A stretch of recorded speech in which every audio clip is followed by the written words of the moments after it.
আল্লাহর হাবিব বলেন কিয়ামতের ময়দানে সব বনি আদমরা উলঙ্গ হয়ে উঠবে। উম্মাহাতুল মুমিনিন হযরতে আয়েশা সিদ্দিকা রাদিয়াল্লাহু আনহা আল্লাহর নবীর এই ওয়াজটা শুইনা আল্লাহর নবীর কাছে যায় বলে, ইয়া রাসূলুল্লাহ, ইয়া হাবিবাল্লাহ, আপনি যে বলেছেন কিয়ামতের ময়দানে সব উম্মতরা উলঙ্গ হয়ে উঠবে, নবী আমার, আমি হলাম আপনার আদরের বিবি আয়েশা, আমিও কি উলঙ্গ হয়ে উঠতে হবে? আল্লাহর নবী বললেন, হ্যাঁ, তুমিও উলঙ্গ থাকবা। ইয়া রাসূলুল্লাহ, আপনার কন্যা ফাতেমা, সেও কি উলঙ্গ হইয়া দাঁড়াতে হবে? নবী বলেন, হ্যাঁ, তোমরা উলঙ্গ হইয়া দাঁড়াতে হবে। হযরত আয়েশা বলেন, ইয়া রাসূলুল্লাহ, ইয়া হাবিবাল্লাহ, ওগো আল্লাহর নবী, আপনার কন্যা ফাতিমা জীবনে কোনো মানুষের সামনে উলঙ্গ হইল না, আপনার বিবি আয়েশা জীবনে কোনো মানুষের সামনে বেপরদা হইল না, আপনি হলেন শফিউল মুজনিবিন, আপনি হলেন রাহমাতুল লিল আলামিন। আসরের ময়দানে আপনার কন্যা যদি উলঙ্গ হইয়া দাঁড়ায়, আপনার বিবি যদি উলঙ্গ হইয়া দাঁড়ায়, আপনার কি শরম হবে না? আপনার কি লজ্জা হবে না? আল্লাহর নবী বললেন, আয়েশা, না না, লজ্জার কোনো কারণ নাই। কিয়ামতের ময়দানে অর্ধ হাত উপরে সূর্য আসবে। কত হাত? কত হাত? অর্ধ হাত উপরে সূর্যটা আসবে। আল্লাহ নবী বলে, আয়েশা, অর্ধ হাত উপরে সূর্য আসবে। আয়েশা, সূর্যটা ওই সময় নিচের দিকে থাকবে, মানুষের মাথার গাম টকবক করতে থাকবে, মানুষের মগজগুলা টকবক করতে থাকবে। হাসরের মাঠে কেউ মানুষের ঘামের কারণে কেউ সাঁতরাইতে থাকবে। ও আয়েশা, ওই কঠিন মুসিবতের সময়ে একজন আর একজনের দিকে তাকাবে দূরের কথা, নিজের পরনে যে জামা নাই, একটা মানুষেরও ওই দিন খবর থাকবে না, একজন মানুষেরও খবর থাকবে না। ওই কঠিন কিয়ামতের ময়দানে বনি আদমরা সবাই একসাথে মিলিত হইয়া 50,000 বছর আসরের মাঠে দাঁড়ায়া থাকতে থাকতে বিরক্ত হইয়া যাবে, সহ্য করতে পারবে না। সূর্যের তাপে নিচটা হবে কি তামা, তাই হয়ে যাবে তামা। এখনই যে গরম, বাহিরে যাওয়া যায় না, নিচের জায়গাটা তামা বানাইয়া দিবেন। অর্ধ হাত উপরে সূর্য লইয়া তামার উপরে দাঁড়াইয়া 50,000 বছর দাঁড়াইয়া থাকতে থাকতে মানুষেরা বিরক্ত হয়ে যাবে, পাগলের মতো হয়ে যাবে। কিসের মতো? মানুষেরা পাগলের মতো হয়ে যাবে, লাফাইতে আরম্ভ করবে, লাফাইতে আরম্ভ করবে। দল মত নির্বিশেষে লক্ষ কোটি কোটি উম্মতরা আদম পয়গম্বরের কাছে যাবে, যায়া বলবে, ও আল্লাহর পয়গম্বর আদম আলাইহিস সালাম, আসরের মাঠে দাঁড়ায়া থাকতে থাকতে আর সহ্য হয় না, আপনি আল্লাহর কাছে সুপারিশ করেন। হয়তো জাহান্নামী হইলে জাহান্নামে চইলা যায়, জান্নাতি হইলে জান্নাতে চইলে যায়, আর সহ্য করতে পারবো না, আর বরদাস্ত করতে পারবো না। ওগো আল্লাহর পয়গম্বর আদম, আপনি আল্লাহর কাছে যান, আপনি হলেন দুনিয়ার প্রথম নবী, প্রথম মানুষ। আল্লাহর কাছে যাইয়া আপনি বললে আপনার কথা আল্লাহ শুনতে পারেন। আদম আলাইহিস সালাম বলবেন, আল্লাহর নবী বলেন, আদম আলাইহিস সালাম বলবেন, হে আমার সন্তানরা, তোমরা আমার কাছে আসছো, আমি তোমাদের জন্য সুপারিশ করতে পারবো না, কারণ আমার নিজেরই ভয় হয়। আজকে আল্লাহ যে রাগ দেখা যায়, আল্লাহ পাক যে গুসা দেখা যায়, আমি আদম আল্লাহর সামনে দাঁড়াইয়া সুপারিশ করব, আমার তো সাহসে দেয় না, আমি তোমাদের জন্য সুপারিশ করতে পারবো না, তোমরা অন্য নবীর কাছে যাও। দলমত নির্বিশেষে সব আসরবাসীগণ 2 নম্বরে হযরতে নূহ আলাইহিস সালামের কাছে যাবে। কার কাছে? নূহ আলাইহিস সালামের কাছে যাবে, যাইয়া কাঁদবে আর বলবে, ওগো আল্লাহর পয়গম্বর নূহ আলাইহিস সালাম, আপনি তো অবস্থা দেখতেছেন, কি অবস্থা, কি পেরেশানি অবস্থা, কেউ সহ্য করতে পারি না। ও নূহ আলাইহিস সালাম, আপনি আল্লাহর কাছে যান, আপনি দরখাস্ত করেন, আপনার দরখাস্তটা মঞ্জুর হবে, হাসরের ময়দানের বিচারের কাজটা শুরু হতে পারে।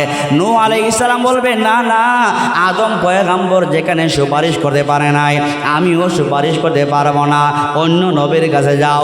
এইভাবে যাইতে যাইতে সব নবী রাসূলদের কাছে যাবে, একজন নবী রাসূলও সাহস একজন নবী রাসূলও সাহস করবে না।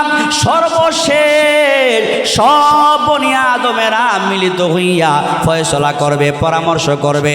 সব বনি আদমের সন্তানরা এক জায়গায় জমা হইয়া, হাসরের মাঠে তো এমনিতেই জমা, ওরা পরামর্শ করে বলবে আমরা সব নবীর কাছে গেলাম, আদম নবীর কাছে গেলাম, নূহ নবীর কাছে গেলাম, মুসা নবীর কাছে গেলাম, ঈসা নবীর কাছে গেলাম, সব নবীদের কাছে গেলাম, কেউ সাহস করে নাই।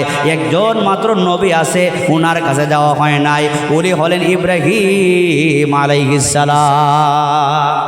কোন নবী? ইব্রাহিম আলাইহিস সালামের কাছে যাওয়া হয় নাই। সবাই এক বাক্যে বলবে চলো ইব্রাহিম পয়গম্বরের কাছে, সুবহানাল্লাহ। সবাই বলবে চলো ইব্রাহিম পয়গম্বরের কাছে যাই। সব উম্মতরা মিলিত হইয়া ইব্রাহিম আলাইহিস সালামের কাছে বড় আশা নিয়ে যাবে, বুক বড় আশা নিয়ে ইব্রাহিম নবীর কাছে যাবে। যাইয়া অনুনয় বিনয় করে, কাকতি মিনতি করে বলবে ওগো আল্লাহর খলিল ইব্রাহিম খলিলুল্লাহ, আপনাকে আল্লাহ উপাধি দিয়েছেন খলিলুল্লাহ, আপনি হলেন আল্লাহর কাছে অনেক প্রিয়। কিয়ামতের ময়দানে যেই অবস্থা শুরু হয়েছে, আদম পয়গম্বরের কাছে গেলাম, সুপারিশ করতে সাহস করে নাই, নূহ নবী সাহস করে নাই, ঈসা মুসা কেউ সাহস করে নাই।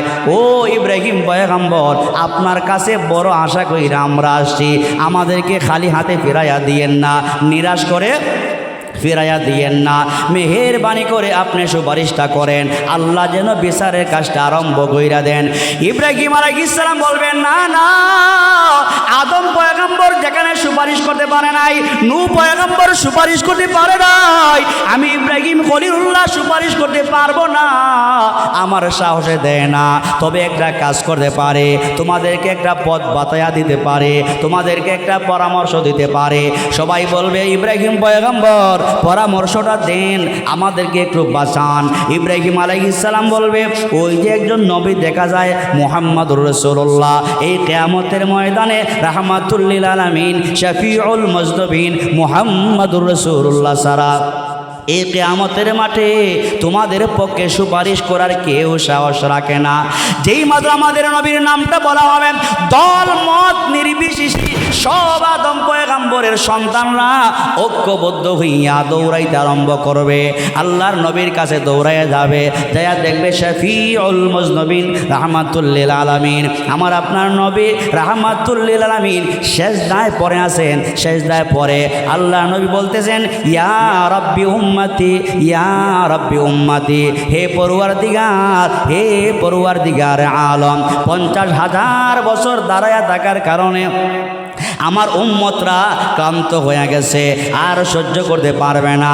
হে পরওয়ারদিগার, মেহেরবানি করে আমার সুপারিশটা কবুল করেন, বিচারের কাজটা আপনি শুরু কইরা দেন। আল্লাহ বলেন ইন্না আ'তাইনা কাল কাউসার, নবী আমার আমি আল্লাহ আপনাকে কাউসার দিলাম, এর মানে হলো শাফাআতে কুবরা দিলাম। ওই কিয়ামতের ময়দানে একজন নবী যেখানে সুপারিশ করার জন্য সাহস করবে না, ওই সময় মুহাম্মদুর রাসূলুল্লাহ সেজদায় পইরা সাল্লাল্লাহু আলাইহি ওয়াসাল্লাম সেজদায় পইরা উম্মতি উম্মতি বলে যখন কাঁদবে, আল্লাহ ডাক দিয়ে বলবেন, নবীজি বলেন হাদিসে আসছে, আল্লাহর নবী বলেন সব বনি আদমরা যখন আমার কাছে আসবে সুপারিশ করার জন্য, আমি রাহমাতুল লিল আলামিন সেজদায় পইরা উম্মতি উম্মতি বলে যখন কাঁদা আরম্ভ করে দিব, আল্লাহ ডাক দিয়ে বলবেন রাহমাতুল লিল আলামিন উহুদের ময়দানে দান শহীদ করেছেন, তায়েফের ময়দানে রক্তাক্ত হয়েছেন, দ্বীনের জন্য আমার দ্বীনকে জিন্দা করার জন্য অনেক কষ্ট করছেন, আজকের দিনে আপনাকে আর কষ্ট দিব না, আপনার আর কাঁদতে হবে না, আপনার মাথা মোবারক উঠান, যতটা দরখাস্ত আপনি করবেন আমি আল্লাহ আপনি বিশ্ব নবীর প্রতিটা দরখাস্তকে মঞ্জুর করে নিব। আজকের দিনে আপনি যতটা দরখাস্ত করবেন আপনার প্রত্যেকটা দরখাস্তকে আমি আল্লাহ পাক মঞ্জুর করে নেব। আমার আপনার নবী মাথা মোবারক উঠাবেন, বিচারের কাজের কথা বলবেন, বিচার শুরু হওয়ার কথা বলবেন। যেই মাত্র আল্লাহ নবী দরখাস্ত করবে, আল্লাহ তো আগেই বলে দিয়েছেন ইন্না আ'তাইনাকাল কাউসার, মক্কার কাফিরের বাচ্চারা আপনার সম্মান নষ্ট করতে চেয়েছিল, আপনাকে আঠুরা বলে গালি দিয়েছিল, আপনার ইজ্জত নষ্ট করার জন্যে আমি আল্লাহ সুবহানাহু ওয়া তাআলা দুনিয়া দুনিয়াতেও আপনাকে সম্মানই করেছি, হাসরের মাঠে কোনো নবী যেখানে সুপারিশ করার সাহস নাই, আপনি নবীকে আমি আল্লাহ এত ইজ্জত দিব, এত সম্মান দিব, আপনার সুপারিশ মঞ্জুর কইরা কুটা বিশ্বকুটা হাসরবাসীদের সকলের জন্য আমি আল্লাহ তাআলা বিচারের কাজ আরম্ভ করে দিব। কাউসার শব্দের 2 নাম্বার অর্থ হলো নবী। মক্কার কাফেররা বলে আপনি মারা গেলে যেহেতু পুত্র সন্তান বাঁচে না, আপনার নাম নেওয়ার মতো কেউ পৃথিবীতে থাকবে না, আপনার নাম কেউ উচ্চারণ করবে না, এই জন্যে আপনার নাম পৃথিবীতে থাকার জন্যে রাখার জন্যে আমি আল্লাহ তাআলা আমি আপনাকে কাউসার দিলাম। এর মানে হলো আমি আল্লাহ আপনাকে 30 পারা কোরআন দিলাম।